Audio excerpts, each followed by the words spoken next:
ready? Yeah. Ladies, my sister just joined. Ladies and gentlemen, thank you for joining us. Real Business Roundtable. I'm doing these lives to just get some more eyeballs and followers on the Instagram page, the YouTube channel. Yeah. Subscribe. Just show your support. Yeah, we love all the support. We're going to be posting stuff. Yeah, there's probably going to be nothing on there now, but we're going to get a first episode created soon. Yeah, we're going to get some content, all that. But follow us on Real Business Roundtable everywhere. Instagram. Yep, YouTube. Subscribe to YouTube. Hit the notification bell so you get notifications whenever we post. Awesome. But thank you for joining us for episode number 2 of Real Business Roundtable. This is great. This is exciting. Yeah. So I just kind of want to preface this with, we're going to have guests on, right? We're going to have guests on probably after the first couple episodes, but right now it's going to be a guys-only show. And so I kind of want to kick it off. Last time we we started moving into motivation. And I think that's something that a lot of people can get value from. I think that people, resonate with being motivated and trying to find that motivation to start that new venture, kind of like what we did here. Yep. We've been talking about this for a long time, and I've been wanting to do something for like this over a while. So I think that, and I mean, I don't know, you have some weird sort of motivation. You keep going, and you don't stop. It's kind of like you're a cyborg. I'm going to be honest. But when I was a kid, I wanted to be the Terminator. Yeah, I really did. I wanted that skeleton. I didn't realize it wasn't possible. I used to tell my friends when I was like 6, 7 years old, when I get older, I'm going to get that Terminator skeleton installed in my body. It's funny. Hey, maybe one day, Yeah. But yeah, so I'd love to get into, I kind of want to, ask you a little bit, like, do you know, or can you put into words how you, how you're so motivated? I mean, I understand, I kind of want to go back to when you had your first kid and how that kind of pushed you and the situation you were in. Because I feel like some people who are listening are in a very similar situation. Yep. Yeah. So when it comes to business, not career motivation, so I can get into career motivation, but business entrepreneurship motivation, I got a real hard kick in the ass when my son was born, because at that point, me and my business partner were like doing it as a side thing. We were both full-time employed, and it was just a side venture. We were kind of working on, after work or whatever, or I would do it during my lunch break. But to stay motivated, everyone has their reason why. Me personally was having a child, having a newborn at home, and just really kind of thinking about, his future, overall family future and stuff like that. So it pushed me. But if you want to get into like the science of my personal motivation, I think motivation with everyone is broken up into sections where there's external influences, which are like situations. Maybe someone is in a certain financial situation and they want to be in a better financial situation. That we consider external. Yeah, and then internal. Then you have internal, which is your, I think it's a blend of your, I don't want to get too scientific, but, when you want to get into like your hormone levels, are you exercising? Do you have the energy? Yeah, so there's a lot of different stuff you can do within your lifestyle to stay motivated. I see that for myself, at least. Yes. My parents always, instilled this in me. Yeah, if I'm busy, like if I'm, working out or in a sport or something, especially when I was younger, I would always stay on top of my shit. I had to do it. I didn't really have a backup plan at the time. I didn't really give myself a backup plan because I knew that if I didn't, I would be forced to, work my ass off. And I did, and it paid off. It's paying off still. And I'm very happy that I was able to do what I did. But I think the situation that I put myself in order to motivate myself really helped out with that a lot. Yeah. It's kind of like how when you had a kid, it kind of pushed you to want to build a better future for him and stuff like that. Yeah, just more, stability or, going that extra mile, and things change.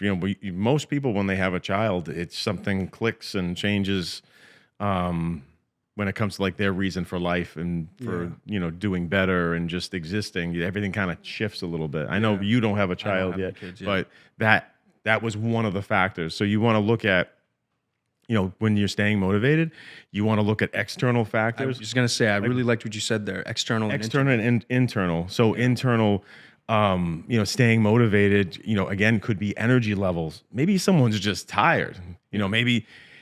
And again, this podcast, the show, the YouTube channel, we're not putting anybody down. Not at all. We at wanna all. help people. If you like to have a couple of drinks, hey, more power to you. Enjoy your life. But like things like, So like substances. yeah, if someone's drinking all the time, let's all admit it, it will make you tired. Like if you're drinking all the time, so you got to think of those things. Like treat it like a treat every once in a while. But other than just substances, I mean, there's a lot of things that you can control in your life. It's chemical. That can benefit you in order to get that motivation and to stay on top of things.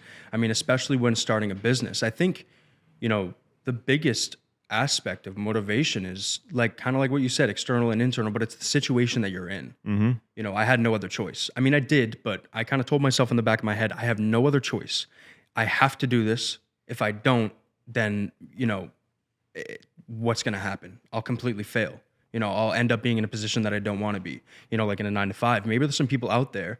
I never wanted to be in a 9-to-5 job. I never wanted to do that. I wanted to make my own time, make my own money, work hard and I'll get that, get the money for what I've done. But, well, entrepreneurship isn't for everyone. The channel is for, people who are aspiring entrepreneurs, want to do good in business and stuff like that, or want to learn little business ideas or tips or tricks.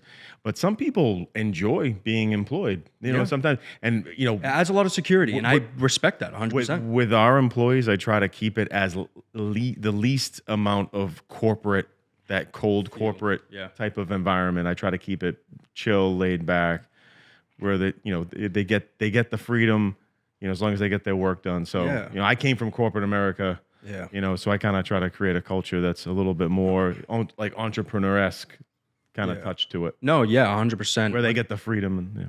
No, when I remember, I've told this story a couple different times, but I can't remember exactly what age, but I believe I was 16 years old or 17 years old, and I told myself, I was dealing with bosses that I didn't like and managers that didn't give a fuck about me and all that stuff, and it really pissed me off. And I wanted to build something for myself. I wanted it to be me. And so around that age, I told myself I will never have a boss again. It kind of, brings me back to when we met. I didn't want to work for you. I wanted to work with you. I wanted to, get compensated for the time that I put in, And so I think this could have been something from my parents. I'm curious if your parents had anything to do with that. But, my parents, they told me that, I kind of, out of everything they taught me, including my grandfather as well, who's taught me a lot, is that you get paid for the amount of work you put in. You can't get, nothing's for free.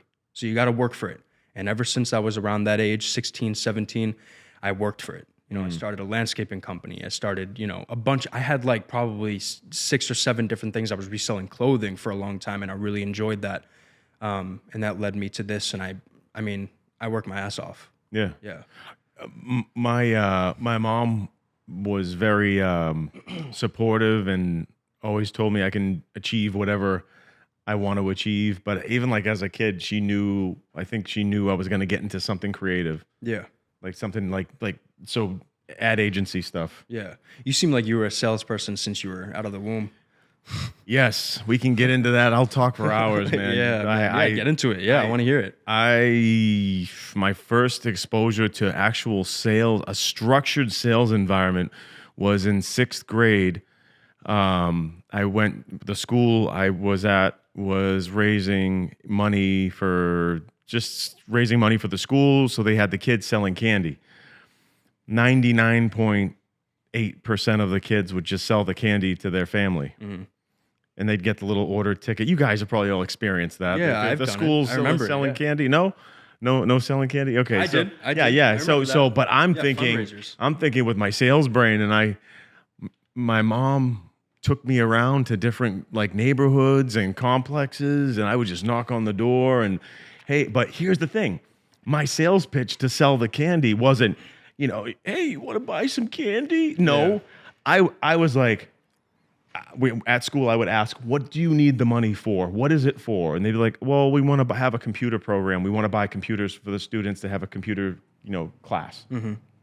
That's what I told the people. I said, hi, I'm here from XYZ school, and we're trying to raise money for a computer class, a program. Yeah. And that's what I told them. I sold them the story behind it. People love stories. The emotion. Yeah, they love the story. Not, hey, do you want to buy the candy? It's, hey, this is what we're doing. We're trying to raise money so we can do this. That gave me the highest sales numbers, I think, in the history of the school. I would come back basically with like duffel bags of money. I'm not kidding. That's all just a kid carrying. I'm not kidding. A bunch of Shala's on here. She remembers that. My sister's on here. She can validate. I remember when I was younger, I wanted to, I wasn't thinking this in my head when I was that age, but I was thinking, I want to work smarter, not harder. I don't want to go door to door and, try to sell this candy like everyone else. So what I did was I took a batch of them and I sent them to my dad's work or something. Or I took a batch of them and I had my mom bring them to the work, and I wouldn't ask them to do it for me. I'd say, hey, put this out, make sure it's set $1 for each bar, whatever. And, it would sell pretty quickly. I mean, yeah, I think it worked out pretty well. Oh my God. I remember one guy I was trying to sell candy to. He was in really good shape. Really good shape. He answered the door and he's like this, and he lifts his shirt and he shows his abs. He goes, dude, you think I eat candy? I was like, oh man. I was like, I should have just opened it up and eaten it in front of him. Just like, he was like, you think I eat candy, how much dude? you're enjoying it. Oh my God. Dude, I swear to God, anytime I eat chocolate or candy or anything, sometimes that pops in my head. What? Like my internal dialogue is going, what are you doing? Yeah. That's funny. Like put the candy down, dude. Oh, dude, you always tell me about the different diets that you're doing, and I try them.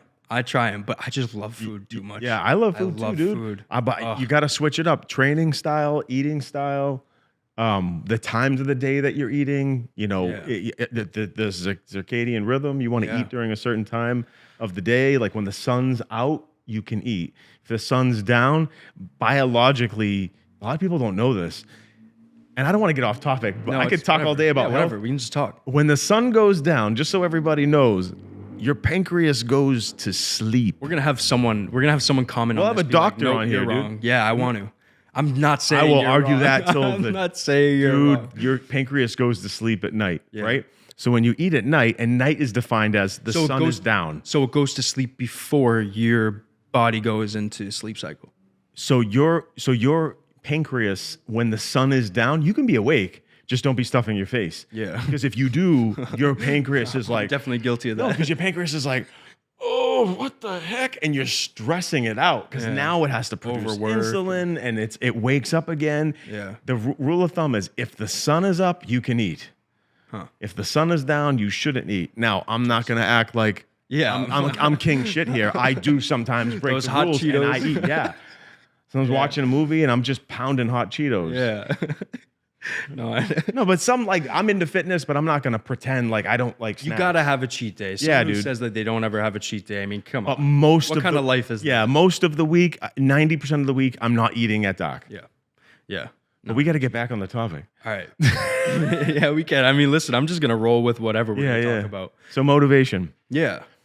So like when it comes to motivation, everyone has their why. You got to remember that. Their reason in their life, their external, and then their internal is their fuel, what pushes them, their energy levels. And the ways to control those energy levels are to think almost like an endocrinologist, a doctor that studies hormones.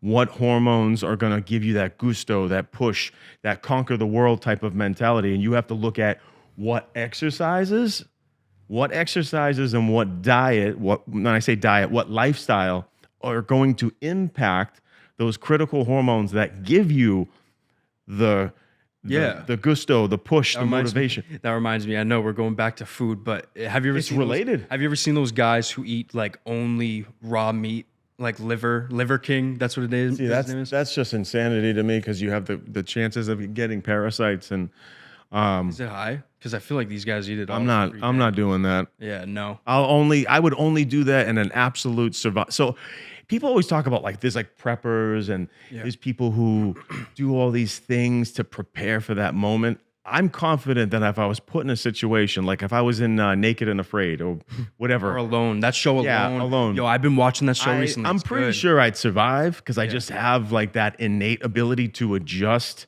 to the situation and I'll do it then. But I'm not trying to eat raw I'm not trying to eat raw deer meat or raw I would goat. love to have someone. I'm not trying to eat liver. Yeah, I would. I know, me neither. But I'd love to have someone on here so we can learn more about the science behind it. I haven't paid enough attention, obviously, but it's really interesting how someone could eat just raw meat. It's kind of wild. But like we said before, back to what I was saying, I feel like, personally, when I have a good diet, which is, normally I've been eating very well, I've switched between a bunch of different diets, but when I'm eating clean or when I'm, intermittent fasting in a sense, I feel like, it helps me a lot with staying motivated. Yes. And maybe I don't even notice That it. will impact motivation. Because when I'm eating like trash, it's like, I just feel like lethargic and, I don't feel like, wow, whatever. Yes. But when I'm eating good and, I feel like more alive. You know what I mean? Especially when I was eating keto. Yeah, low sugar will keep you No carbs. Oh. Low sugar will keep you focused, very motivated. It will keep you clear-minded. Also, if you're doing intermittent fasting where you're eating eating during a certain time of the day and that's it, you'll notice that the clarity you have in your mind, and that's part of motivation. Yeah. You got to stay motivated. Like me personally, what I do, and some people like laugh or like, oh yeah, you're showing off. But I take care of myself. I'm 42 years old. I take care of myself, but I'm biologically 30. Yeah. So when I go to the doctor, I'm serious. When I go to the doctor, I know, but you can't be motivated. You can't be motivated and have low testosterone. It's not going to happen. Yeah. You're just going to be like, oh, fuck my life. Yeah. But to keep your testosterone levels as high as possible, naturally, there's certain diets, supplementation, exercise, lifestyle. You need to get enough sleep. Yeah. Like stuff like Brazil nuts, zinc, magnesium, B6 before bed. Like I study this stuff. Yeah, no, I know you do. And I do it not just to be physically strong. Mentally strong as well. To be mentally strong and driven to do what I do. Have you ever seen the challenges on, on TikTok and Instagram? It's like I think it's the 75 hard challenge. Have you ever seen that? No. So pretty much what it is it's you go 75 days full of self-improvement, self-help, and a massive part of it is your diet. And then, it's also like journaling and working out twice a day, one inside, one outside, or however you want.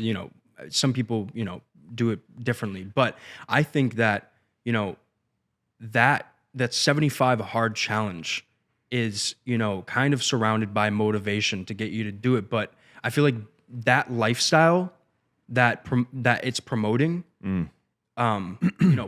pushes motivation. It's people who, want to be successful. They want to look good. They want to feel good. And it's all about self-help. So, motivation can be all about, like mindset, internal. You got to be motivated. You got to feel really good. But the lifestyle that you live is going to help that, it's going to benefit that exponentially.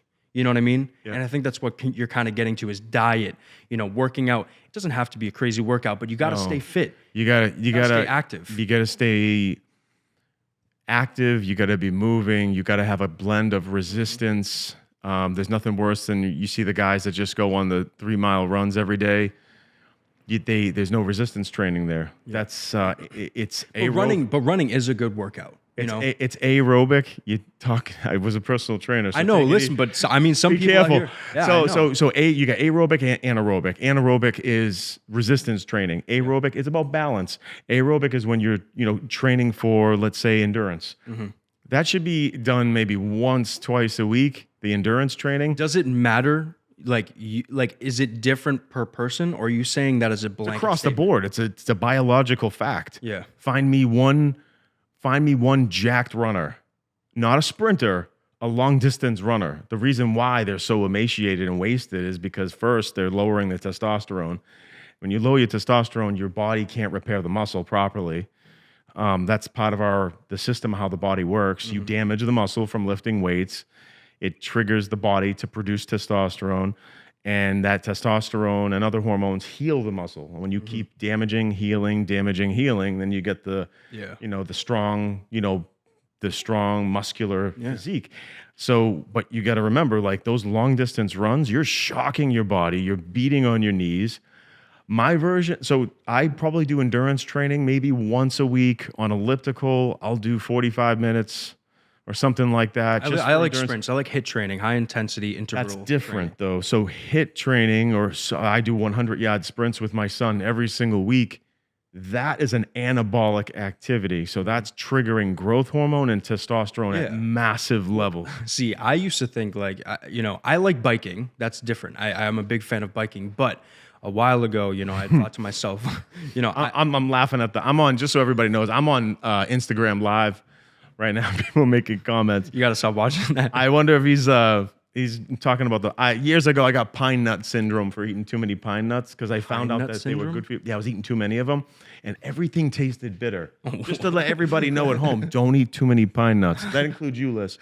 Don't eat too many pine nuts because they'll make everything taste bitter, including ice cream. Huh. Dude, it was the weirdest thing. I thought there was something wrong with like an organ, like I was getting organ failure. And everything was bitter. I was eating handfuls of pine nuts because they're good for you. And I'm like, yeah. What? Just like all day long, just snacking on pine nuts. I feel like too much of one thing is probably an issue. And years ago, that happened to me with niacin. I had a supplement that had niacin in it. I was taking too much. It made me statistically pre-diabetic because it jacks up your blood sugar. Yeah. That's a side effect of niacin. Huh. So you got to be careful know that. with that Learn stuff. something new every day. What were we talking about? Oh, so I, a while ago, my dad's a runner. He does the long distance running. How many times a week? He doesn't do it that much anymore, but he used to a lot. But he was also in really good shape. He still is in good shape. Dude, you'll be ripped. Oh no, yeah, no, You'll be ripped. No, 100%. It's just the hormone level, not jack, not like you're not. I know what you're saying. Yeah. So I thought, I'll start running. I hate running, by the way. I hate it. That's why I do HIIT training, the running and sprints and stuff like that, because I don't mind that. But I found that when I ran too much, and maybe this is like my ADHD or whatever you want to call it, I would just think too much. And I was thinking, I'd run, clear my head out, and then, I'd feel good. But dude, I mean, not only do I just not like running, but I would just think too much, and then I'd remember something, and I'd be like, "Fuck, I need to get back," or like it just. I'm not a big fan of running. I'm not I only do things that are good for me. So I like running for the endurance benefit, but I limit how much I do it. Yeah. But sprinting, if I had the time, dude, I'd do it every other day. I love sprinting. You can feel that testosterone surging. Yeah. You can feel it right after. You feel so like the endorphins, but I feel I want to push, fitness a lot with this platform because it's very, very, very It impacts motivation. We're talking about entrepreneurship motivation. I mean, it helps your mental state. I notice I can't go a day without getting some sort of fitness in because I notice when I don't, I just, I don't feel 100%, but when I work out, right when I get out of the gym, I open the windows, I blast some music. I'm like, it's a vibe, dude, and I love it. It feels so good. Maybe the working out, getting into the gym for the first time, that was hard. It was intimidating. Yeah. But, you start to notice that no one's really paying attention to you and, this sort of stuff and you feel so good after working out. Yeah. I love that. I love that feeling. It's like a high. It's like there's real endorphins that get released after you work out. Yeah. So you have the hormone levels that are going to internally, it's going to impact your level of motivation. Based on your diet, your fitness, your lifestyle. Yeah, your stuff like that. And also a lot of it's mental. Yeah. Mental health is a big thing today. It's a really big thing today. Yeah, like how you were raised, for example, like, if you had two negative parents and they made you feel like you weren't good enough, and I'm not trying to judge anybody that was put in that situation, but, maybe they feel like they can't achieve that or stuff like that. It's mental. Yeah. So I grew up with a mom that was like, you can do it. Yep. And she would act like it's going to happen. Blessed with that. Yeah. That's how I was too. I mean, my parents, they were more, I'm trying to think of the word. They wanted me to go to college. They wanted me to follow, the basic path. But I think that they knew in the back of their head, growing up that I was different, that I wasn't gonna, follow that same path that everyone did. And they may not have said it, but I thought in the back of my head, the way that I'm going to make my parents proud is if I go to college, I get a good job. And so that transition, I went to school for a semester and I dropped out. And that transition was a very hard time in my life because, I don't know, I thought that I was failing my parents because of that. But I found that, once I started really grinding and they noticed that, they had a lot of respect for that.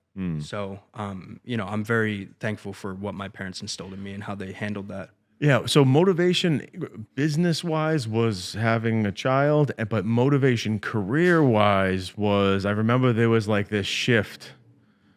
You know, kids are going to be kids. There was this shift at age 19. I started bumping into really successful people, seeing people with really nice cars, asking them what they do. Again, I was a kid. I was 19 years old. Hey, what do you do? Yeah. I'll never forget. I saw this guy in a really nice car, and he told me, yeah, he's like, I'm. What did he say? I'm in fiber optic. I own a fiber optics company. You know, and then I see another guy. Hey, what do you do? Oh, I own a construction company. Or hey, I do this, I do that. And I was like, This and that, yeah. you know, maybe I should go into business for myself. But that was always in the back of my head as a future goal. But I was like, hey, I got to get my shit together, and I want to build a career. Yeah. So then that's when I, kind of got serious about things. Like my sales jobs, those were always like summer jobs. Just kind of here and there, but I really got serious about a quote unquote career when I was like 19. Yeah. Now, also, what also tipped it a little bit was I did an internship in school with an entrepreneur. So you went to college? Yeah. Yeah. How long were you there for the whole? For just a small business school. It was a local school. 4-year degree in business management and marketing. Yeah. See, I might have mentioned this before. It's not required. You don't have to do it, but I was raised in a house where that was something you do. Yeah. Were your parents first generation here? My father's first generation here, but my mother's side is multiple generations here in the U.S. Okay. Yeah. I went to college for a semester. I went to, go for business. I was, my degree was going to be in business, but but like I said before, I dropped out after the first semester. I had an opportunity to travel for a little bit, so I took that opportunity.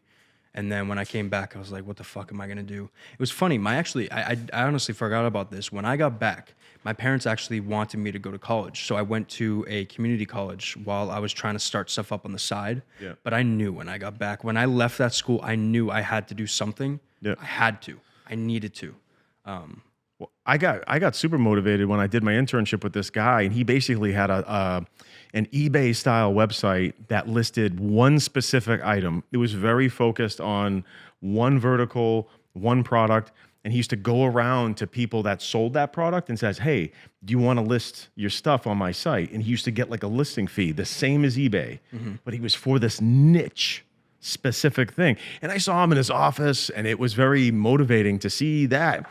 And, that was one of the external things, external motivation and things that kind of stimulate that is seeing other people achieve those things. Yeah. Seeing it being real. I would have never been in this situation if I didn't think, yo, that's a nice car. It's nice to see. You. So here's the thing. What makes this channel so unique is we want to capture those stories and moments before the big story. Mm-hmm. Before somebody's selling $1 gazillion of products on a website and not talking about the ad spend required. Or let's talk to that business owner that's only doing $1 million a year. Hey, what got you there? Because I wanna motivate the people who are not doing $1 million right now. People who they don't even know what kind of business they want to start yet. Yeah. So, but most of the business channels on YouTube are talking about these insane stories. Yeah. That make people feel inadequate. Mm-hmm. That's why I felt that this channel was required. Let's capture some of those stories and the real nitty gritty of what goes into real entrepreneurship. Yeah. Someone who maybe doesn't have money to start something. Yeah. Maybe they got sales skills. Or maybe someone who's just afraid to start. Because, starting, a business there's a lot of risk to it. It's a shitload of risk. Yeah. So it's like, I could see why someone wouldn't want to do it, but, when you do it, it can be extremely beneficial. It can create an awesome life for you. Yeah, there's a lot of hard work, and there's a lot of for anyone who's trying to start up or is thinking about it, just fucking do it. Just do things in steps. Register the LLC. Get yourself motivated and say, hey, rather than thinking about all the things it's going to take to get step done. by step. Don't rush in. Bit by bit. So picture, in my mind, what I look at is like people say Rome wasn't built in a day. Yeah. I kind of look at, okay, if you put a bucket under a faucet and you just let it drip, drip, drip, drip. that bucket will end up filling up. And right? eventually you'll hit your goal. and right? eventually the sink that it's in, it's going to fill. Yeah, whether it takes you 3 years, 5 years, 10 years, 20 years, as long as you're progressing every day, you're progressing every week, your yearly numbers look better than the year prior. Just keep moving forward and never give up. Yeah. See, I look at, some of the, I just blanked on what I was going to say. Wait. No, it's all right. No, we can go back. We can just, so that happens to me too. I get brain farts all the time. Oh yeah, that's what I was gonna say. When you look at people, you got to look at. I want to use this platform to express real business owners. Like you go on all these social platforms that obviously a younger demographic is on, dude. And they see all these flashy things, and some of that is completely unrealistic. I've heard, dude, like 90% of our clients, like those are real business people. Yes, those are people. some of them do really. Those are people who bust their ass, and they're legit, real stories. But you won't see any YouTube videos about that. No. You'll see YouTube. This guy driving a Pagani with his white hair, and oh yeah, I just do this, and that's a blanket stay. Oh yeah, stay motivated, and he drives away, and it's like, dude, what are the details behind that? How long? Did you ever see that thing, the TikToks, when he's like, "What do you do for work?" Oh yeah, you guys have seen that. Daniel, Daniel, whatever. So like that's great, and it's aspiring to see that, right? Oh wow, look at the big house. A lot of the people in you're talking about Daniel Mack, where he goes up to the cars and he's like, I like that because it's not like people being flashy. It's showing them like, oh, what do you do? You're driving this car. How'd you get there? But the world wants to know how did you get there, man? Like, what did you do? What I've had people working. I've had people come up to me and like, oh, they'll like, hey, what made you so lucky? I'm like, dude, I made you so lucky. Ass. I hate that.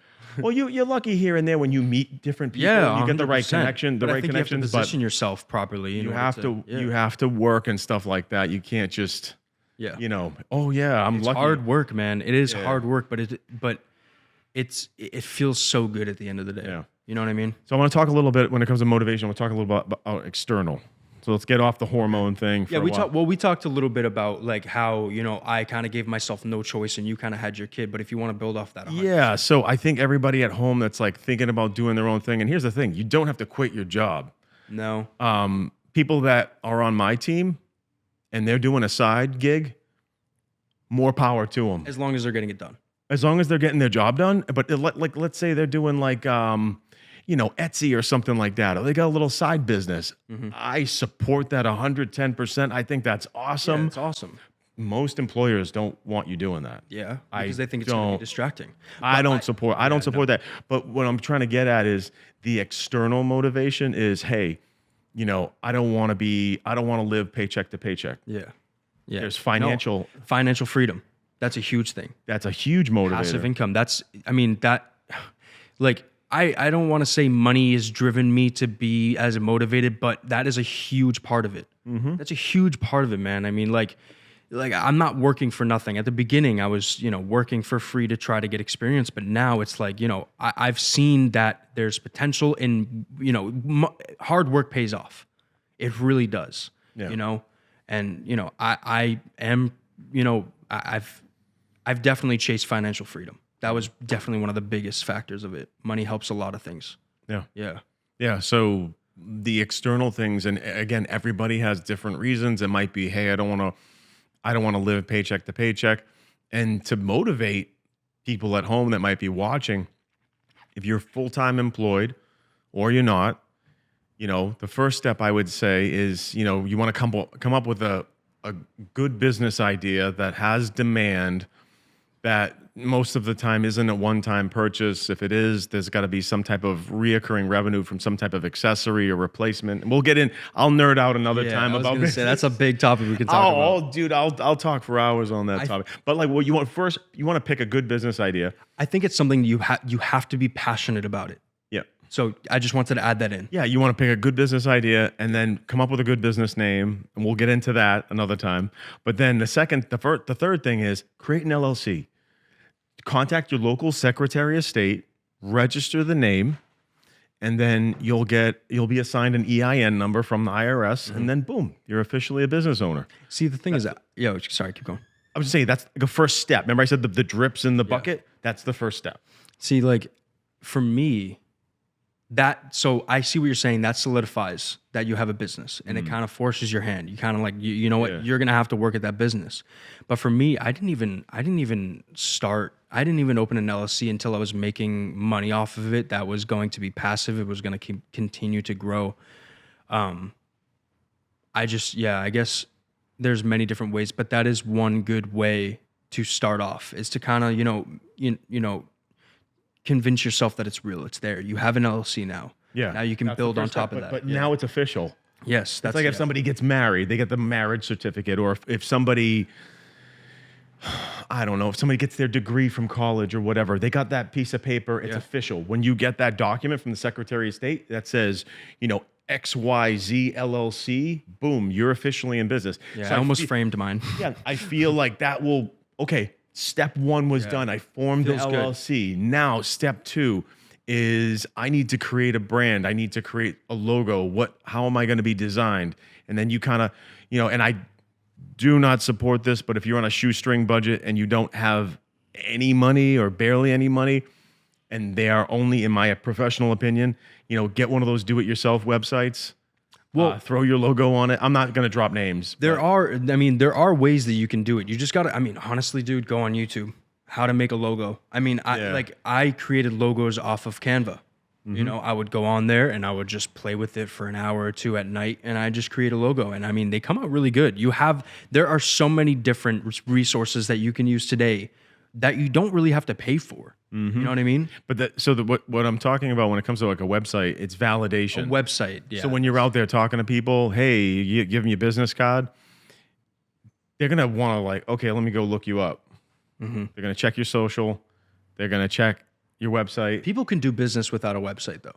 You can start off without a website, get some money. Website, yeah. It's just the website's validation, and I know there's a lot of arguments. I guess it all depends. It all depends on views on that, but it's validation. When they see an official website, it's okay. It all depends on the business. You're taken seriously. Yeah. So the other thing is, when you do these little steps, each accomplishment should motivate you a little bit more to take the next step, and then the next step, and that's I want to stress this, whether you're employed or not employed, this is something that everybody can do. Look into like thinking about, hey, what problem can I solve? Who would value what I can do for them? Things like that. So get the LLC made, get a basic website made, and then get some business cards made up. Mm-hmm. And network, talk to people. If it's a service that you provide, and let's say you're full-time employed, but you do it at night, now you have a whole second income. Yeah. Now you have a whole separate income. And this kind of brings me back to the point of, doing something where you have passion in, because, you're not going to have fun, and you're not going to be able to grow whatever it is that you're planning on building a business around if you don't have passion with it. Yeah. If you don't have any passion with it, then it's like, you know what I mean? Yeah, you got to have the passion. And here's another disclaimer. Do not compete with your employer. Oh. That's a fast track to you're doing something to get fired and, drumroll, sued.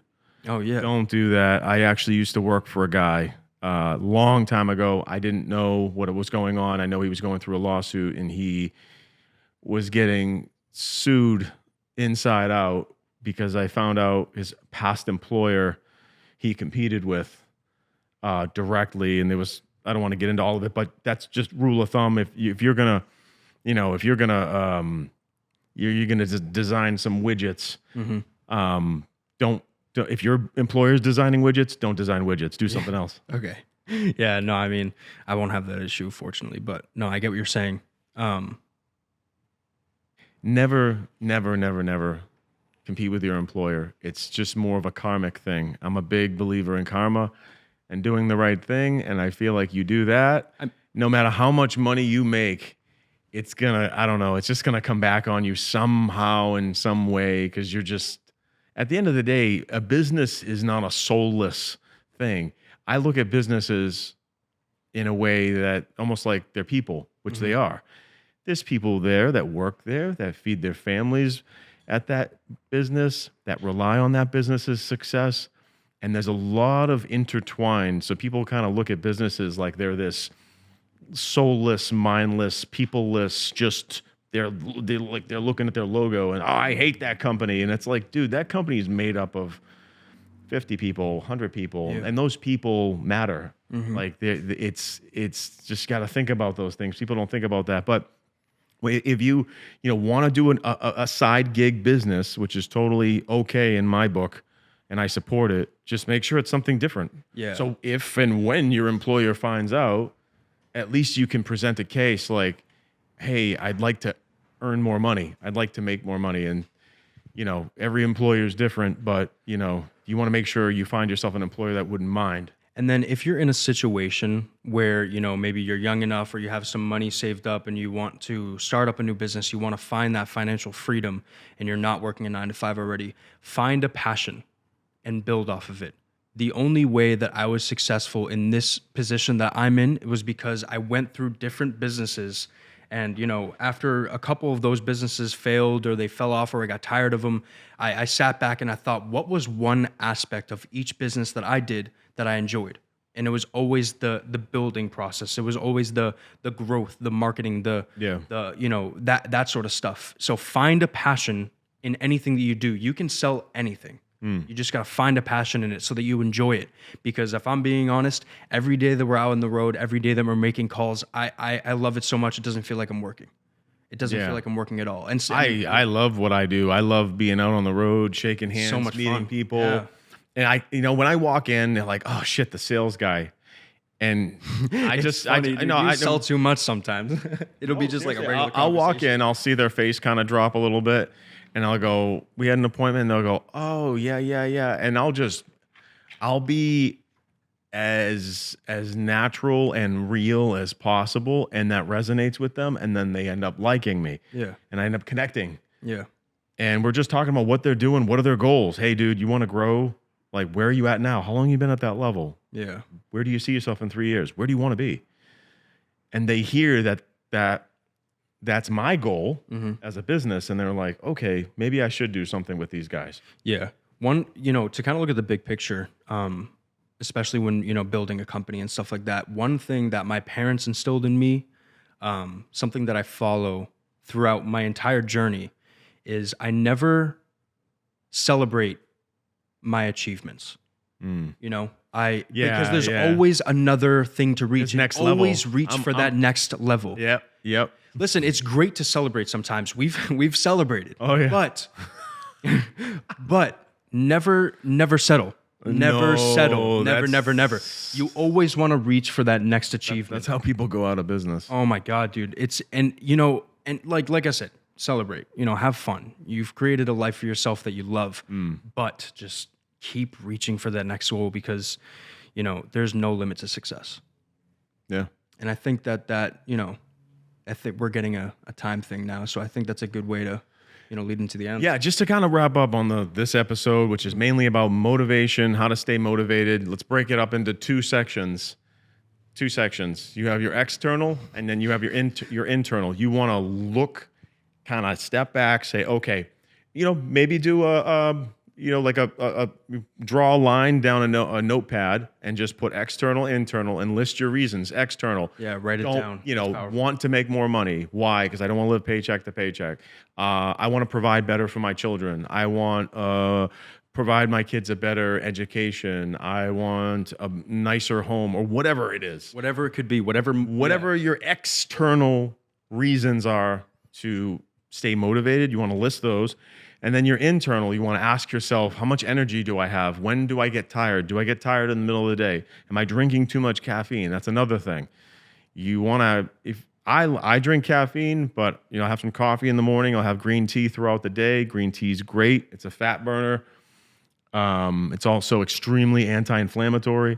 So your internal, which is also health related, you want to look at what's my lifestyle? How often am I drinking? Or how often am I doing whatever? Is that making me have less energy? Because your energy is going to impact your motivation. Yeah. Okay, so that you got to look at that. Also, you want to look at your state of mind. Look at how you handle situations. Do you say the glass is half full or half empty? If you're a negative-minded person, you need to step back and start to train yourself to look at the bright side, look at the silver lining in the cloud. I say, turn hate to use all the cliche sayings, but like turn lemons into lemonade. That's my style. Yeah. If something bad happens, I try to figure it out. It's all about how you take that second. Okay, hey, you know what? We don't need that anyway. I'm not, oh geez, you know, I'm not gonna mope about it. Yeah. I'm gonna move forward, keep moving forward, because those people who cause those negative situations, they want to see you crumble. They subconsciously are haters, or they just so you just move forward, you know, move the negative people out of your life, you know, and stuff like that. So remember, internal, external, assess those and try to improve your mental state, health. You know, I honestly, I want to see, you know, maybe there's someone out there who, you know, that was a good way to start, but maybe go check out the 75 Hard Challenge. You know, it's very interesting. You know, I think, you know, people should go and check it out and see what it's about and maybe try it out. And honestly, let us know how it goes. I haven't tried it personally, but I live by a lot of those. When you say training twice a day, it's not twice a day. It's like, I mean, well, it is, but it's like one outdoors, one indoors. It's quick workouts. It's 30 minutes or whatever. But you know, I just an idea. You know, awesome. We want to thank everybody for watching today, the Real Business Roundtable. Yes. So, like I said, you know, at the end of the first episode, we're gonna have socials on pretty much every platform: Instagram, TikTok, YouTube. Please subscribe, follow, like, turn on those notifications so that you get notified whenever we post a video or a post or anything. And thanks for joining us on episode 2. Peace.